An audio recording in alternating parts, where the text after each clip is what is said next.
चोर को तो कहेंगे कि घुस और कुत्ते को कहेंगे पुस। ये वो लोग हैं। इन लोगों को ये तो गनीमत ये है कि मैं सरकार के अंदर नहीं हूं। अगर सरकार के अंदर होता तो ऐसे लोगों की दुकानदारी कभी नहीं चलती। एक ही बार में झटके के अंदर किया, सारी बातें भूल जाते। भाई ये तो शर्मनाक बात ये है कि किस तरह सारे बड़े लोग तथाकथित ठेकेदार एक जगह आ गए। इनको तकलीफ इस बात की है कि नया आदमी लड़ाई क्यों लड़ रहा है, इसने पार्टी क्यों बनाई, ये इनके अवैध धंधों के अंदर शामिल क्यों नहीं है, ये इनकी तरह क्यों नहीं है। अब समाज, अरे तुम बच्चे समाज में नहीं दे रहे हो, तुम्हें शर्म आनी चाहिए। कितने निकम्मे नकारा हो तुम लोग। जमान जब तो बीजेपी ज्वाइन कर ली तुम लोगों ने, पैर पकड़ लिए जाके भारतीय जनता पार्टी के नेताओं के, तलवे चाट रहे उनके। पहले गहलोत के तलवे चाटते थे, अब तुम पहले वसुंधरा के चाटते थे, अब तुमने कह दिया गहलोत गंदा है, अब भजन लाल के चाट रहे हो, कभी किसी और के चाट रहे हो, कभी धनखड़ के चाट रहे हो। तो धनखड़ नेता है क्या जाट समाज का जो धनखड़ वोट दिला देगा? सरपंच नहीं बन सकता जगदीप धनखड़। जानता हूँ मैं कितने वोट है धनखड़ के पास, ये झुंझुनू का है बता देंगे। जगदीप धनखड़ पंचायत का चुनाव लड़के बन सकता है? यहाँ कोई कुछ भी नहीं चलने वाला।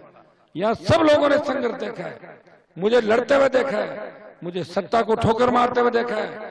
उस वसुंधरा राजे के सामने जब सारे लोग जमीन पर पड़ गए थे, वसुंधरा के पैरों में पड़े हुए थे, उस वक्त हनुमान बेनीवाल इस कौम की लड़ाई लड़ रहा था। उस कौम को आगे बढ़ाने का काम किया, दिल्ली तक आपका सम्मान बढ़ाया।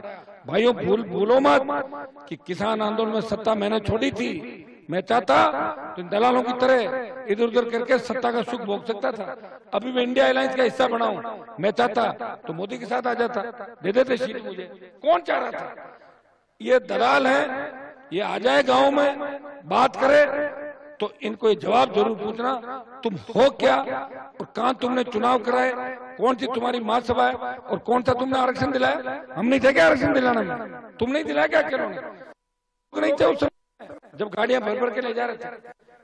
99 के अंदर एमपी दिल्ली मेरा दिया हुआ, दिल्ली जाके सारे लोगों ने ये कहा साहब हम तो जबरदस्ती लड़ेंगे, हनुमान को टिकट मत दो। कोई दिक्कत नहीं, कट गया। फिर भी मैं साथ रहा। मैं तो ऐसा व्यक्ति हूँ कि हर परिस्थिति को मैंने झेला है। इनकी तरह नहीं हूँ कि खुद के बेटे का जमाई का काम आए, बेटी का काम आए, जब तो पैर पकड़ लो। और काम निकला और हम जाट महासभा का अध्यक्ष। किसने बनाया तुम अध्यक्ष? मैं आज ही तुम्हें सस्पेंड करता हूँ अध्यक्ष के पद से, निलंबित और कर दिया। और क्या उनकी कौन सी महासभा बनी है? हमारे अध्यक्ष ये भाई इसको बनाइए अध्यक्ष। तो किसने बनाई? कहाँ चुनाव कराए? कोई ऐसा है क्या? और आज से ऐसे लोगों का विरोध करो सोशल मीडिया पे। ये समाज के दुश्मन है, ये गद्दार है, ये दारा सिंह की पत्नी के पैसे खा गए। इन्होंने ऐसा घर नहीं छोड़ा, जीवन गोदारा के जो पैसे थे समझौता वो पैसे खा गए। बेशरम कहेंगे घूम रहे, शर्म इनको आती नहीं। वही रितवाड़ मिर्जा की तरह ऐसे सारा कूड़ा करकट एक जगह इकट्ठा हो गया। ये अच्छा रहा, 2-3 दिन में बचाओ, कूड़ा भी एक जगह चला जाएगा। अब इनका काम ये बचा। समाज के ठेकेदार कोई हो सकता है कि समाज में? मैं नहीं कहता कि मैं कोई समाज का ठेकेदार हूं। सर्व समाज, पार्टी, संघर्ष, ये बातें होती। बताओ 4 जने चल दिए गाड़ी में, दिन में शराब पी लेते हैं, शाम को पार्टियां कर लेते हैं और समाज के ठेकेदार हो। तुम समाज के ठेकेदार हो? तुम्हारा परिवार तुम्हारे काबू में है? 15 पार्टियों में अलग अलग बैठे हो, बच्चों के रिश्ते दूसरे समाजों में कर रहे हो। किधर ठेका दिया समाज का तुम्हें? बंद करो पंचायती समाज की। और तुम्हें कोई नहीं मानता राजस्थान के अंदर, न तो तुम्हें तुम्हारी महासभा को कोई मानता, न तुम्हें मानता। तुम वही हो 15 दिन पहले मोदी के खिलाफ नारे लगा रहे थे और 15 दिन बाद मोदी के तलवे चाट रहे हो। तुम्हारा काम एक ही है कि तुम्हारे बच्चे आगे कैसे बढ़े। और तुम तो ऐसे लोग थे जब तुम्हारे पास चुंगी के ठेके थे तो गरीब की केर सांगरी भी आती थी, उसकी भी चुंगी ले लेते। इतने बदमाश लोग हैं। तो इनका अपने को ध्यान रखना है। और मैं तो अगर सरकार में शामिल हो जाता तो इस तरह के ठेकेदारों को नहीं घूमने देता, ये तो तय थे। लेकिन अब चूंकि सरकारों से लड़ रहा हूं, इसलिए मुझे आज ये बात बड़े दुख के साथ कहनी पड़ रही है कि आदमी 1, 2, 3, 4, 5 जगह जाके कहीं तो थक ही नहीं रहे। मुझे कह रहे हनुमान जी पार्टी बदल रहे। पार्टी बनाई क्या राजस्थान के अंदर किसी ने? मैंने ही पार्टी बनाई राजस्थान के अंदर। हरियाणा, उत्तर प्रदेश की पार्टियों को झंडे लेके घूमते थे राजस्थान के अंदर।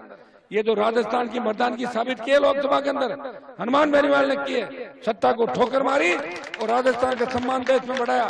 जब सेना को ठेके पे दिया, एक व्यक्ति लड़ रहा था गरीब बच्चों के लिए, किसान के बेटों के लिए, मर गए थे कि बाकी लोग कहां चले गए थे? बात तो समाज की करेंगे। और पुलिस की गाड़ी आई नहीं, छू मंतर भाग जाना। अरे शर्म आने की बात है तुम लोगों को, इतनी बेशर्मी से। रिचपाल मिर्जा गाड़ी दे रहा है और ज्योति मिर्जा पास में बैठी है और कह रही है चाचू एक डायलॉग और मारो। बताओ कैसी बात। अब आप लोग तो कहोगे नहीं भाई, कहना हमारे को पड़ेगा। भाई मुकेश, हम तो कर रहे हैं लड़ाई, तुम लोगों को भी लड़ाई लड़नी है। इन दलालों से और इन समाज के ठेकेदारों से हमें सावधान रहना है। और अगर ये सही ढंग से नहीं जाएंगे तो लोग इनके काले मुंह करेंगे, इनके कपड़े फाड़ेंगे और फिर ये घर के अंदर जाएंगे। ये भी नागौर से हो सकती शुरुआत। समय रहते यहाँ से भागे, पूरा राजस्थान जानता है, देश जानता है किस तरह जाट आरक्षण आंदोलन में पैसे लेके और पैसे के बंटवारे को लेके इनका झगड़ा हुआ, आपस में मारपीट हुई 1999 के अंदर। बातें सुनते होंगे आप लोग। 2-3 तो मर गए इनके अंदर से, 2-1 बच्चे घूम रहे हैं। जिस तरह अब क्या बताऊं मैं आपको, घर से लोग निकाल दे, समाज से निकाल दे, बेघर हुआ व्यक्ति घूमता है ना, वैसे घूमते हैं। और इनके कहने से इनका परिवार भी वोट नहीं देता, इनका परिवार भी एकजुट नहीं है। इनके चक्रों में कभी नहीं पड़ना। तथाकथित महासभा का ठेका लेके और घूमना और अपने आप को नेता कहना, औकात क्या है? 5वें नंबर पर है वहां पे। कितने नंबर पे? 5वें पे। खुद का पोस्टर लग के कोई बोर्ड नहीं देता इनको। ये तो लोगों के पोस्टर के, कभी तो किसी के पोस्टर के नीचे होंगे। कभी गहलोत साहब को कहते हैं कि ये तो हमारे पिताजी समान है, कभी वसुंधरा को ये तो हमारी माता जी है वसुंधरा जी, ये मोदी जी हमारे दादाजी है, ये लड़दादा जी परदादा जी। अरे शर्म करो सालो, क्यों जाट समाज की नाक कटा रहे हो? ऐसे लोगों से प्रदेश के नौजवानों को कहूंगा सावधान रहे। ये समाज के ठेकेदार अगर कहीं आए तो रात अंधेरे के अंदर तुम इनको थोड़ा ठीक भी करने की कोशिश करना। भाइयों सुनो मेरी बात ये कि कोई आदमी आके कोई नागौर गोचे थोड़े ही घर किसी की मान ले। नागौर तो देश को जगह है। अभी देश और प्रदेश की राजनीति में सबसे मजबूत जिला कौन सा आप जानते हो? नागौर। तो जब नागौर में कोई बाहर का आदमी आए, शराब का ठेकेदार, बजरी माफिया का पार्टनर, बलात्कार का आरोपी, और वो आके बोले कि हनुमान बेनीवाल ने क्या किया, मैं उसको हिसाब दूंगा क्या मैंने क्या किया? मैंने किया जब तो यहाँ खड़ा हूँ, मैंने किया जब मोदी को पसीना आ गया, मैंने किया था। तब इन सब दलालों को मैसेज आए कि इन दलालों को एक करो, किसी को टुकड़ा थोड़ा सा फेंको, किसी को टुकड़ा फेंको और हनुमान के खिलाफ जाओ। लेकिन नागौर की जनता परवाह नहीं करती। नागौर की जनता उखाड़ के फेंक देगी इन लोगों को। और वापस दिल्ली आप मुझे भेजोगे और अब की बार दिल्ली भेजोगे तो आधे तो वैसे ही समाप्त हो जाएंगे, कहने की आवश्यकता नहीं। और आधे फिर सड़कों में पत्थर फेंके गए पागल लोग। तो ये बात अपने को ध्यान रखनी है। वोट की अपील करने आपके बीच आया हूँ। अभी कोई बयान मुझे सुना रहा था कि हनुमान ने क्या किया, हनुमान ने बॉर्डर जाम कब किया? बॉर्डर जाम मैंने किया था। शाहजहांपुर का बॉर्डर मैंने जाम किया। 10,000 लोग लेके गया था कोटपुतली में सभा के बाद। पहले 18 लोग बैठे थे साइड के अंदर। और बॉर्डर जाम करने के बाद 7 दिन का अल्टीमेटम दिया मैंने गृह मंत्री को। गृह मंत्री जी मैं आपके साथ हूँ, अगर किसानों की नहीं सुनी मैं सत्ता छोड़ दूंगा। नहीं सुनी तो 1 लाख लोग लेके गया। उस दरमियान जब बॉर्डर जाम था, ये 50, 60, 70 लोग जिनमें आधे दलाल थे, ये जाके वहां बॉर्डर के पास में बैठ गए कि हनुमान जी आएंगे हमें पीट लेंगे तो ठीक, और नहीं तो झगड़ा हो जाएगा। मैंने समझदारी से काम लिया और उनसे 100 मीटर दूर मेरा टेंट लगाया।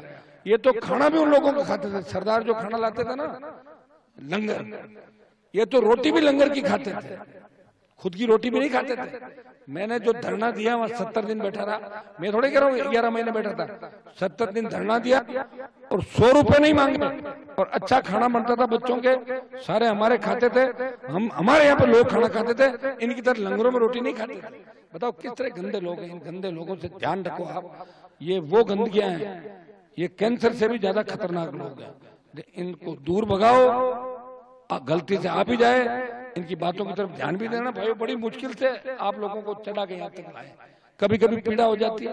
हर कोई एरा घेरा बताओ, हमें कुछ ही बोल दे, एरा घेरा ही बोल देगा क्या? हम तो लड़ रहे PMHM से, एरा घेरा करें हम आपसे लड़ रहे। कहाँ लड़ो? तुम्हारा पता मिलेगा लड़ाई के अंदर। खुद के इलाके 5वें नंबर 6ठे नंबर, जमान जब्त, औकात नहीं, पता नहीं, बच्चे बस में नहीं, कोई कहीं जा रहा है, कोई कहीं जा रहा है, ठेकेदार बन के घूम रहे हो। किसने ठेका दिया भाई तुम्हें?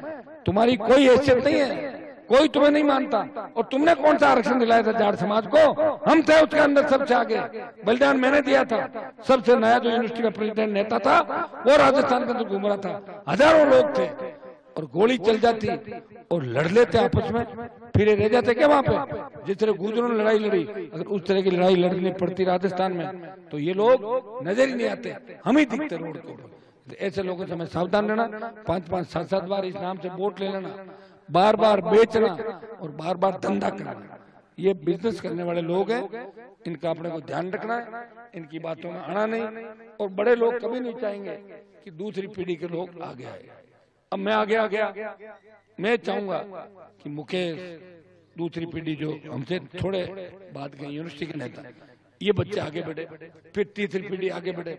इनका तो एक ही मकसद है, इनका बेटा आगे बढ़े, इनकी बेटियां बढ़े, इनके दामाद बढ़े, इनके रिश्तेदार बढ़े, समाज को बेचते रहे, धोखा देते रहे और खाते रहे। ये लोगों का धंधा, ऐसे लोगों को सावधान रहना। बाकी ये जिसके सपोर्ट में आए, किसी कारण से होंगे, आप भी जान गए होंगे, ये सारा इंडिया बुल से लेकर सिस्टम कबाड़ा एक ही जगह है सारा, तो एक कबाड़ी सब जगह इकट्ठे हो गए। इनको अपने को भगाना है और मजबूत लड़ाई लड़ने के लिए मुझे लोकसभा के अंदर भेजना है। मैं विश्वास दिलाता हूं कि सत्ता के अगर नजदीक आ गए तो सारे काम ठीक करेंगे, और विपक्ष में रहे तो लाडनू के आपके विधायक हैं, लोकसभा में मुझे भेज दोगे, दोनों भाई मिलके लाडनू के अंदर आपको नहीं लगेगा कि बीजेपी का राज है, ये हम दोनों का है, ऐसा लगेगा। नमस्कार, मैं हूं मानक गुप्ता। अगर आपको हमारा ये वीडियो पसंद आया हो तो इसे लाइक और शेयर जरूर करें, और हाँ, हमें सब्सक्राइब और फॉलो करना ना भूलें ताकि आप देश और दुनिया की कोई खबर मिस ना करें। तो जुड़े रहिए हमारे साथ और देखते रहिए न्यूज़ 20।